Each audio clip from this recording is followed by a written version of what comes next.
Welcome back to another episode of Bilit Mafili Londo. And this time, as you can hear already, we're going to be doing this podcast in English. Okay, so because my wonderful, wonderful guest tonight is not able to speak Mizo, although we might hear a bit of his Mizo tonight. So welcome first of all, Joshua Van, but we're going to try and correct that today, okay? But thank you so much for being on the show. Thank you for having me. Okay. So we know this man. He's all over in the media, especially UFC lovers, fight lovers. We know that he is the second youngest UFC flyweight champion. Is that correct? Yes, ma'am. Yeah, second youngest, which is 24 years old. That's still young. When did you get into fighting, first of all? Started 2020. 2020, so that's like... December. That's like... Yes. That's like 6 years ago. 6 years ago, yes. Okay, so you started really young. So we know... So this podcast, I would love to talk about your fights, but we have seen interviews, many interviews of you talking about your fights and your last win. Like, we're so proud of you for that. But we want to get to know the real Josh today, okay? Let's talk about life. Yeah, let's talk about life. So we're going to talk about your name, first of all, okay? So this is a bit of a controversial topic that we want to start off with. So you're known as Joshua Van. Now, is it Joshua Vaughn or Joshua Van? Well, my friends call me Joshua Van around here, but it's actually Joshua Van. Okay. You know. Because Joshua Van is a Chin name. It's a lion name. It's Joshua Van, what's it? The full boy Joshua Van Boy Tom. And which means? It's Joshua is a leader, right? It means leader, and Van Boy Tom is like because of God.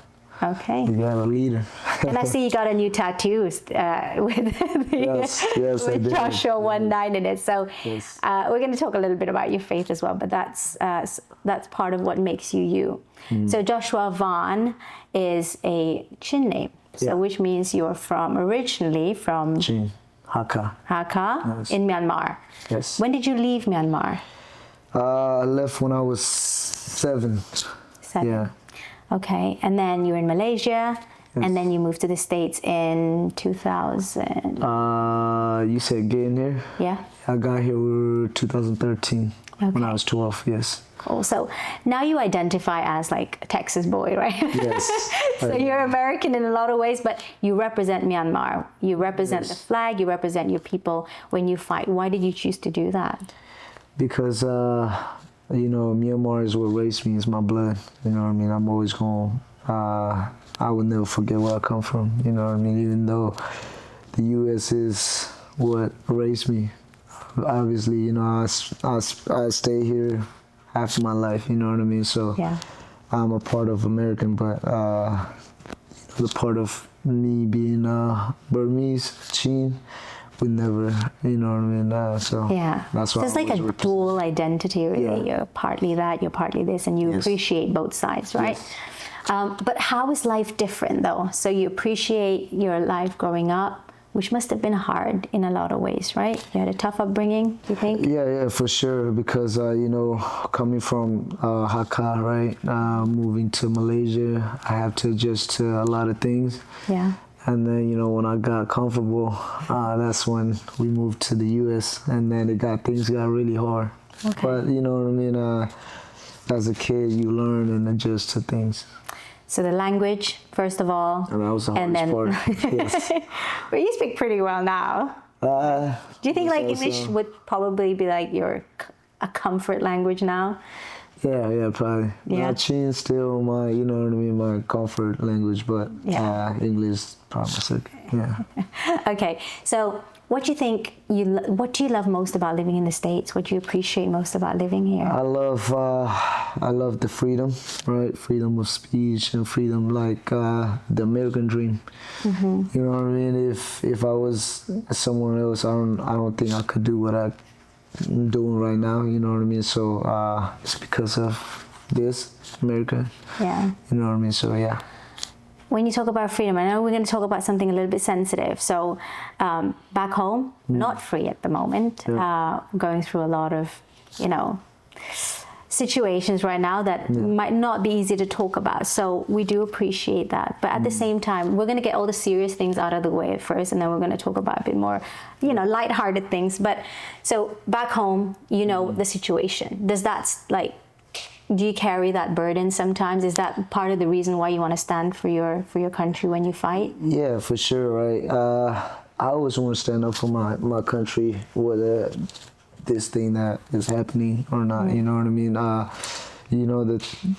The thing that is happening with the military right now is, you know what I mean, it's a burden to everybody that's from Myanmar and, Chin and things like that. So it's not just because of, what's going on right now. It's always in my blood. So I will always be a part of Myanmar, Chin Myanmar. Yeah. So I think that's something really respectful, that you are not ashamed to stand up for that, and you are in a lot of ways making change for those people. And a lot of people are still struggling with what's going back home, and then struggle with identity and stuff. And the fact that you're a young guy now fighting for your people and achieving what you're achieving, I think you're making a difference for the generation now. Do you think that impact is going to make a difference for the people? Yeah, that's the goal, right?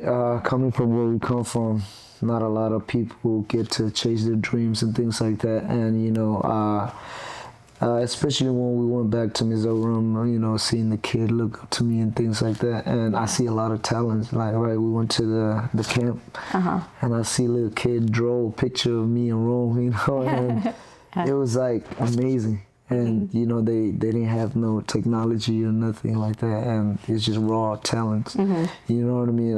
So for them to see a guy like myself doing, coming from where they come from and living my dreams, I think it will open a lot of eyes. Yeah, that's cool. So, okay, let's change topic completely. You went on this Asia tour recently, okay? That was straight after you won your fight against... Tesoro, yes, sorry. Yes. You went on this Asia tour. Who did you go with? You mentioned Rome, so Rome was a part of it. Is he your manager? Or? He's a good friend of mine. Okay. So Rome, and I know a couple of other friends you went with. So that seemed pretty cool. You started off in Malaysia, right? Yes. Okay. Then you went to Mizoram, and then you went to Thailand, Japan, and then that was the end of the trip. So that was for about a month or so? About a month, yes. Okay. Tell me why you decided to go to that tour. So Rome visited us, celebrating my best friend Dakota win. And, okay. I told him about my dreams and my goals and, me going back to Asia, right? Just to go back to Malaysia. And he was like, you know what? We can actually do something. And then I just thought it was just, a regular talk, right? So I won my fight, and he was like, hey, we going, right? And I was like, all right, give me a week to, go hunt and things like that. And then, so that's how we decided to go. So you just went, booked the tickets, and then flew off to Malaysia. So that it seemed pretty rushed, but everything seemed all set up. The reception you got in Malaysia was huge. Did you expect that sort of welcome? To be honest, no. Our thing was just to go to, first of all, our thing was just to go and check the UNHCR, which helped us to get here, which helped a lot of refugees to get here. And things like that. But then the CRC invited us, and I was like, okay. But I didn't think it was going to be that big, you know what I mean? Yeah.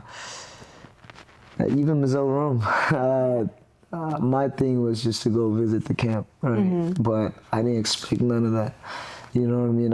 We talked to Sante, and we was like, hey, you going to take care of us? It was just going to be we just thought it was just going to be a casual, visit, like friends. Can't be casual with the world champion, right? So we did not expect that, you know what I mean? We told Sante, take care of us, and that was it. And then we got there, and it was just a whole different welcoming, you know what I mean? So I'm just very glad that the people, love and support me. Yeah.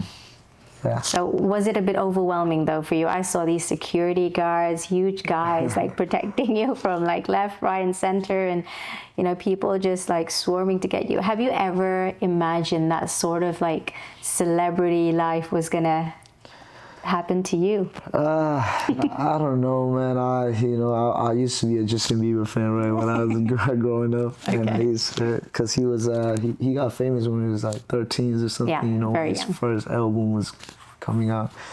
I always imagined like how life would be being that famous and things like that, but I never thought I would, really be in this position. But I have thought about like how will it feel, what I mean? Yeah. But Was it how you expected it to be?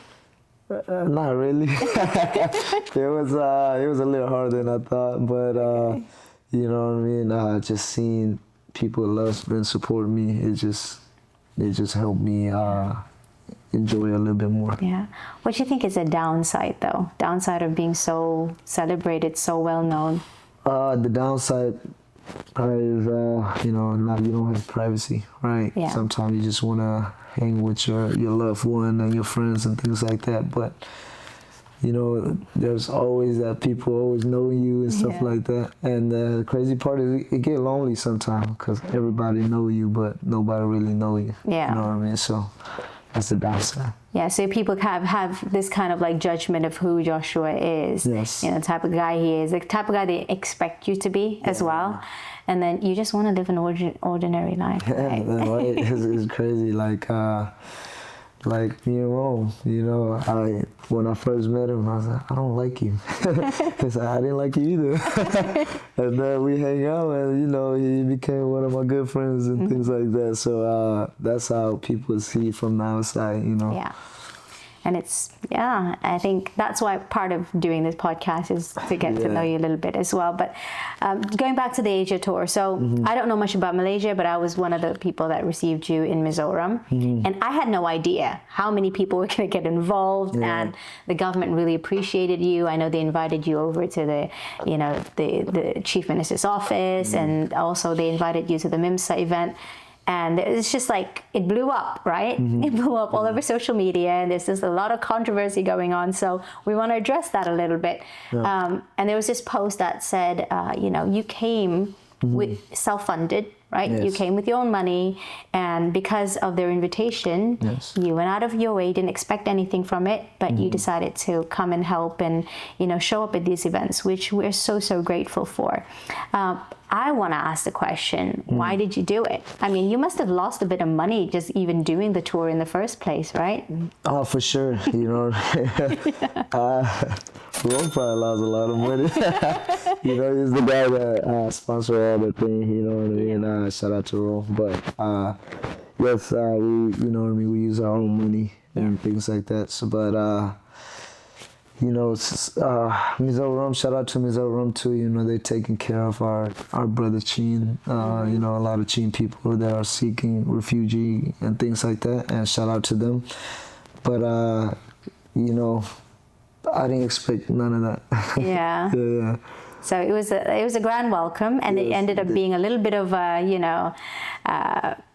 political thing in a lot of ways. It has to be because of the impact that you have. Everyone wants to get to know Josh. Everyone wants Josh on their team, which is good, which is cool. And I think because they also see the link between the Chin people, the Mizo people, and the fact that every stage you an opportunity you get, you're like, Mizo and Chin are one. Do you truly believe that? Do you believe that we are? Oh, for sure. Because if you look at the history, we are one. We was one, and it was the British, right, that kind of like separate us and things like that. So if we truly know the history, then we are really one. You know what I mean, it's like the language difference and things like that. People think we are very different, but really we are one. So yes. Tell me a bit of your Mizo knowledge then. I think you learned a bit. Let's see. How much Mizo do we know?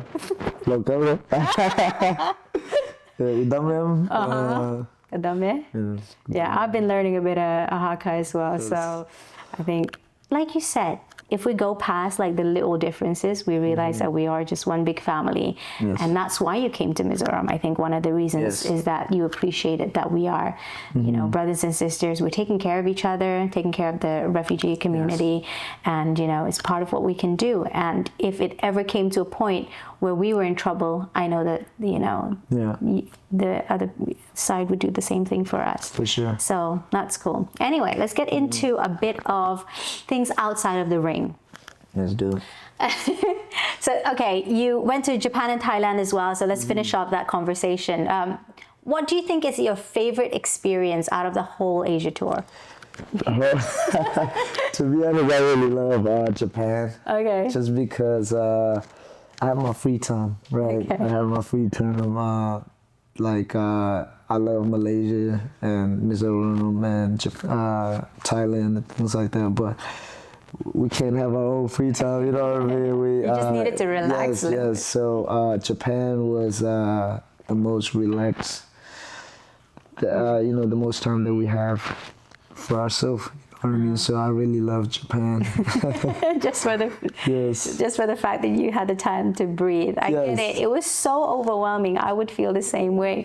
But you appreciated it, but you kind of like understood that you needed that space. So that's cool. What did you dislike the most about the whole trip? Dislike, probably, I'm just gonna say, don't hate Mizoram. It's not that I hate Mizoram. I love Mizoram because Mizoram is fun, but it's the process to get there. Right? Yeah. It's like we have to go through this TSA and things like that, and you know how it go. And it's like one of the hardest to get through. So the border, kind of like border. trying to cross the immigration and stuff. That was the worst. Yeah, very strict. Okay. All right, that's fine. I think that's fair. That's a fair observing. And you didn't really get a chance to see Mizoram, so I'm going to be on the side of Mizoram right now, and even Malaysia, I guess, because I didn't really feel you had the chance to really explore in all your freedom, like the beautiful side of it. But you went on a couple of scooter rides, right? Yeah, the scooter rides was fun. And you went to Ray Ek Klang as well. I think you did a bit of running there. Yes, I did. I didn't think it was going to be that steep, I thought it was going to run on the flat. Yeah. And I was trying to go fast. The mountain that kept going up. I was like, I was almost there. So, no. I don't think even the security guys could catch up with you. Yeah, it was crazy. But yeah, I'm glad you had that experience. But hopefully you can come back in a different sort of atmosphere where there isn't so much pressure. Yeah, and you maybe can try. Stay there a little longer next time, for sure. Yeah, and eat real Mizo food. That's the one thing that we didn't get to try, right? Every restaurant that we was in, not to talk again, not to talk mess again, but the restaurants that we were in wasn't the best. I would say, it wasn't the best food, but I heard like Mizo people got like one of the best food, right? We do. The soup and all that other stuff that you guys have. But I didn't get to try it, that was my only regret. Okay, we'll make sure that you have that next time. Tell me, Joshua is a fighter. We know that. Yes. And you say, oh, maybe I'm not a fighter, I'm a lover. I get, okay, I can understand that side of you as well. But you had other interests before you did. You fought. Street fighting is a different scenario, but in terms of passion and hobbies, you played a bit of soccer. Yes, I did. I was a very good soccer player. Okay. I thought everybody thought you met my pastor today. Even he thought I was going to be yes. Soccer. We call it soccer. Sorry. yes. Yeah. Everybody thought I was going to be a professional soccer player, and turns out, God has different plans for me, and we didn't get to follow up. Okay, so you could have been a famous soccer player instead, but now you're fighting, and like you said, God had a different plan. Talking about God, let's go to the area of faith. You are one of 4 or 5 siblings. 5. 5 siblings. You're the second, 4 sisters, second youngest. So by the time you're born, they must have really wanted a boy. Oh, for sure. And so I heard this news that your mom was hoping for a boy, and there was some sort of prayer revolving around that. So when you talk about your faith, you've been really passionate about it. When you won your last fight, you were talking about Jesus and you know how you gave glory to Him through it. First of all, I want to thank my Lord and Savior Jesus Christ. At the end of the day, man, I'm just a nobody trying to tell everybody about somebody who saved my life, and His name is Jesus Christ. Is it to do with the fact that you do feel that you have some sort of like responsibility in your life to follow through with your mom's prayer? No, it's not necessarily that way. At first, yes. Right, when I was a kid, my mom always tell me, you're going to be a preacher. And I thought I have to be a preacher, right? And then I got here, and, you know, I got into a little bit of troubles and things like that. And, you know, I know my life, right? I didn't live like, I didn't live the best way I could live, right? So I know that. So I told myself, I was like, if I can't tell my family what to do, then how can I tell other people what to do, right? So I kind of gave up on that. And so, you know, my life just goes down south. And the reason why I always give thanks to God and things like that is even when I was fighting in the street, you know, getting in trouble, before I do anything, I would pray. I don't know, I believe in prayers. So, you know, I always pray. And you know, I always thought I was the special one, right? I would tell my friends, like, man, I think I'm the chosen one. You know, always, even when I was a kid, you know. And the reason why I always give thanks to Jesus is that, you know, before I go to fight or before I do anything, I pray to Him. When He bless me, you know, it's only right that we give glorify to Him. Yeah. And so you got this tattoo here that says blessed, right? Yes. And that's part of it. You feel like you are blessed, that you are chosen. And I think there's something really interesting about you is that you seem to prophesy. You seem to prophesy about what's going to happen in your life. You speak things into being. Is that part of like your spiritual kind of journey, or you just feel like it's coincidence that it just happens? At first, it was just like, you know, I was just feeling it or something, you know. At first, it was just a coincidence, right, like you said. But like I don't know, man. I always thought I was blessed, like the tattoo that you was mentioning. I got it when I was 14. You know, I was like, I told my boy, I was like, put blessed on my chest because I'm blessed. I'm the chosen one. He's like, sure. And we just, you know what I mean, hand freestyle it. You know what I'm saying? We don't have the paper to do nothing. We just hand freestyle it. Shout out to my boy Johnny, my brother. You know, things were like that. And then, you know, my auntie is the one that really got me into manifesting. I think in the Christian word, y'all said it.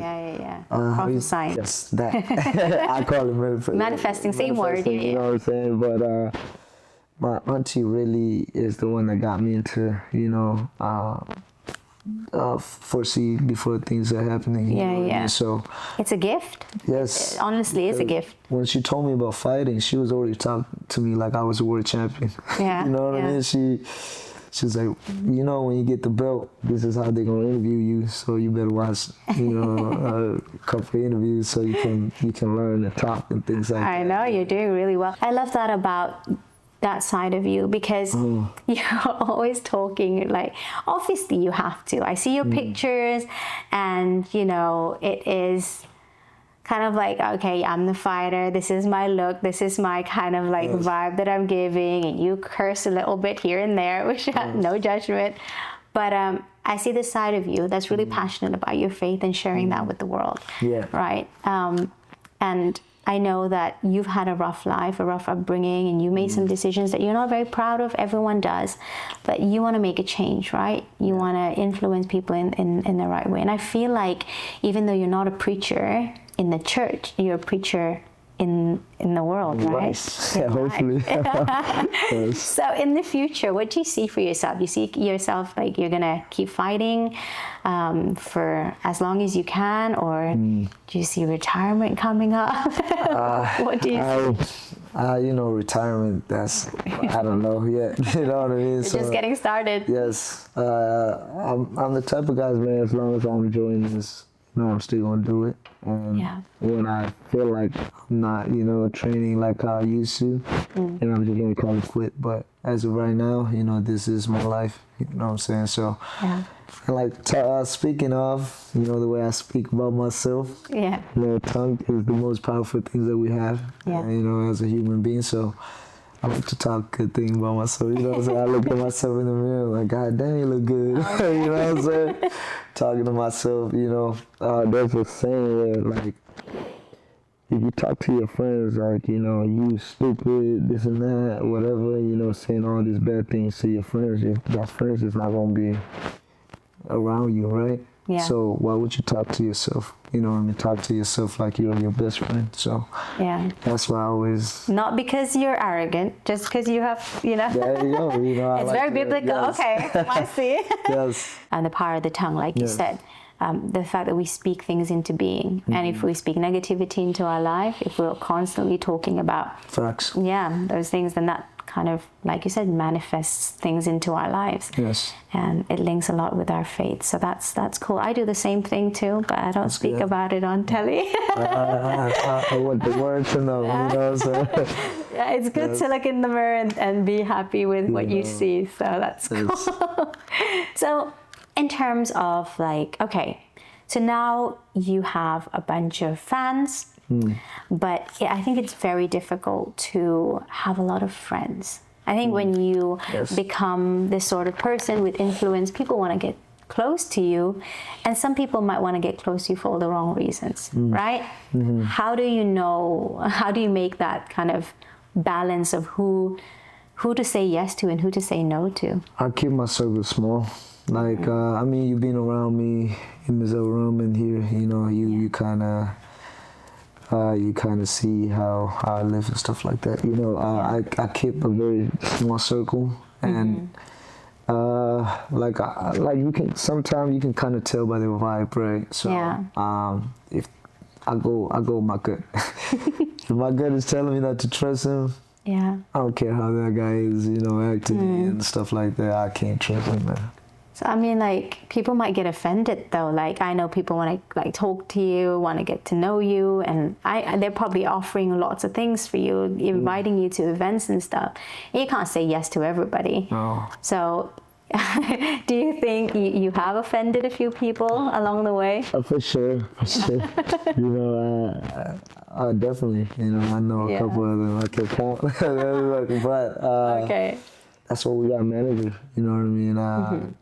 They want to invite us to a certain, you know, certain spot or a certain place. They got to talk to our managers and things like that. So there's no hard feeling, man. You know, like, you know, American, you've been here multiple times, you know what I'm saying? So time is money. And, you know what I mean? Time is the number one thing that we can't have it back, you know what I mean? So if I give you my time, I mean, I really love you.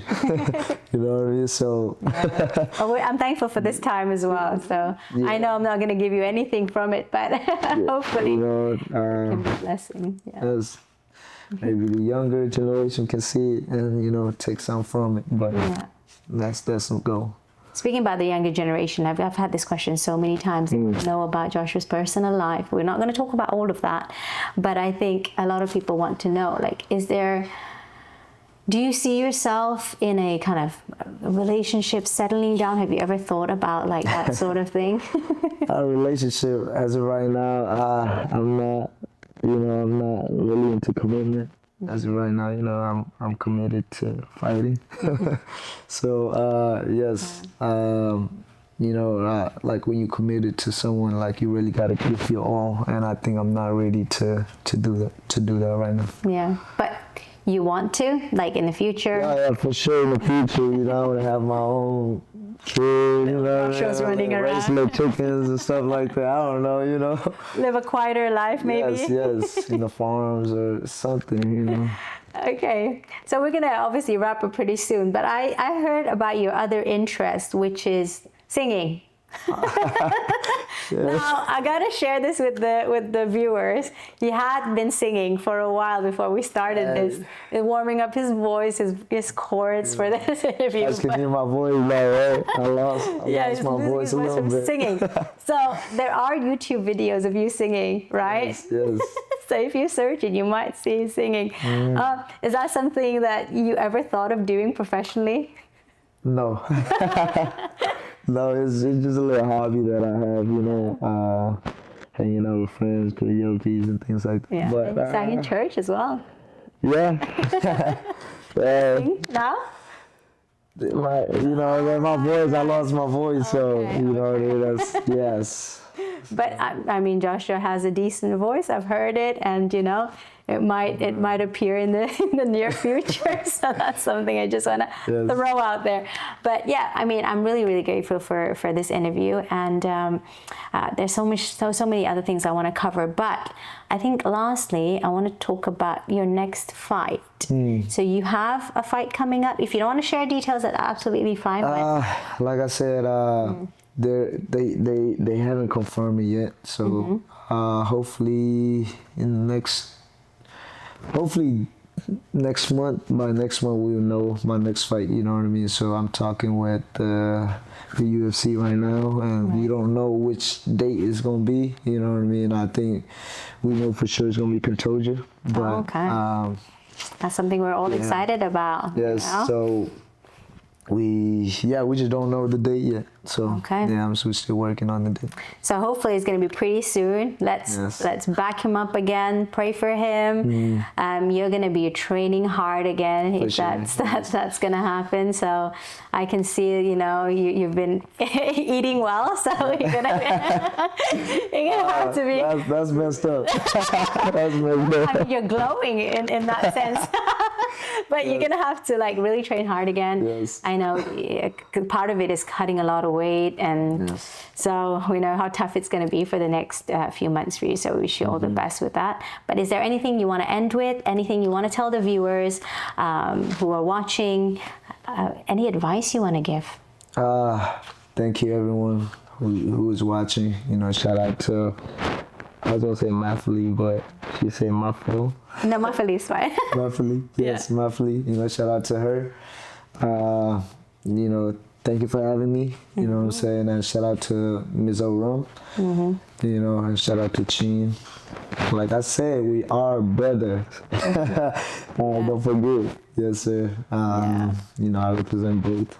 I represent Chin Myanmar. Mizo Rum. I represent you guys all. So yeah. Well, that's great. Oh, there was one thing. We do have a conference coming up. Main reason why I'm here in the US, September 18th and 19th, 2026, which is this year. In a couple of months, we're meeting in Indiana for a big conference for all our people to unite us together and talk about future and how we can move forward as brothers and sisters. So can you send out a little invitation for everybody to come? Yeah, heard her. Make sure you guys show up and support for a big cause. Yeah. And this will be a great event, and it'll be for a great future. Yeah. And make sure you show up. Thank you so much, Joshua. Thank you. All the best.